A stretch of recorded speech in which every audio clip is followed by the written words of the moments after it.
Karen Prévost-Sor, bonjour. Bonjour. Vous êtes coordinatrice académique du CLEMI pour l'Académie d'Orléans-Tours. Bienvenue sur le plateau télé de l'EPJT. Merci. Je voulais commencer par vous demander, pour vous, c'est quoi l'EMI ? Alors, l'EMI, c'est l'éducation aux médias et à l'information. Au sein de l'éducation nationale, l'EMI, c'est un enseignement transversal. Ce n'est pas une discipline avec des horaires dédiés. C'est une éducation c'est une éducation qui participe pleinement à l'éducation à la citoyenneté. Et pour moi, l'EMI, c'est apprendre à décrypter l'information, apprendre à s'informer, apprendre à lire correctement une image d'actualité. Et c'est surtout apprendre à se forger une opinion via des informations pour pouvoir prendre une décision en tant que citoyen éclairé et responsable. Voilà ce qu'est l'EMI.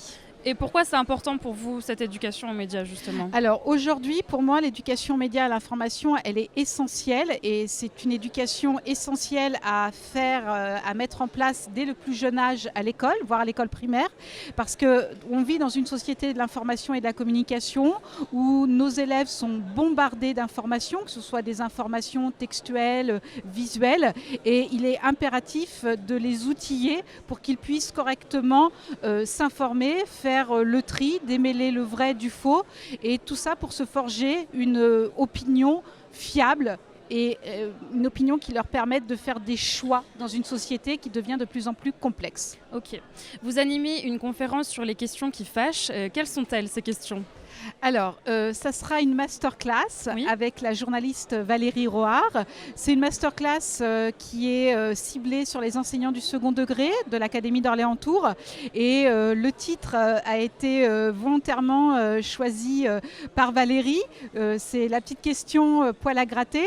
C'est-à-dire qu'aujourd'hui, ce que l'on voit, c'est que ça devient de plus en plus compliqué aussi de faire de l'éducation aux médias à l'information, tout simplement parce que les objets se sont complexifiés. C'est-à-dire que déjà depuis maintenant environ 2014-2015, on aborde par exemple la question des théories du complot en classe. Et ça, typiquement, c'est pas une question qui fâche, c'est une question qui est complexe à mettre en œuvre en classe avec les élèves. Mais c'est une question qui est urgente à aborder avec les élèves en classe. D'accord. Voilà.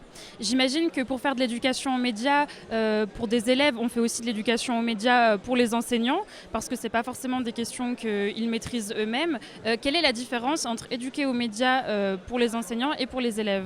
Alors, pour les enseignants, c'est déjà réactualiser leurs connaissances sur l'univers médiatique français et international. C'est aussi leur donner des éléments de culture informationnelle et médiatique, et c'est aussi leur donner des pistes pédagogiques pour concrètement faire de l'éducation aux médias et à l'information de l'école primaire jusqu'au lycée. Et pour les élèves, à travers des dispositifs pédagogiques, c'est justement leur apprendre à faire preuve d'esprit critique par rapport à l'information qu'ils peuvent croiser sur Internet, les réseaux sociaux, et c'est leur apprendre justement à s'informer correctement, et c'est aussi leur apprendre à produire de l'information et à diffuser de l'information. Parce qu'on ne fait plus de l'éducation aux médias et à l'information comme on en faisait il y a encore 10 ou 15 ans. Maintenant, nos élèves ne sont plus seulement consommateurs d'informations, ils sont aussi producteurs et diffuseurs d'informations. Voilà ce qui a changé. D'accord. Et on termine cet entretien avec une question un peu plus légère.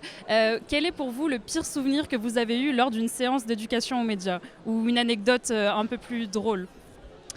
Une anecdote drôle, c'était quand j'étais encore enseignante, notamment dans un collège à Vierzon.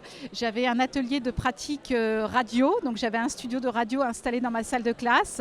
Et lors des premiers essais voix, j'ai un élève qui voulait impérativement être présentateur.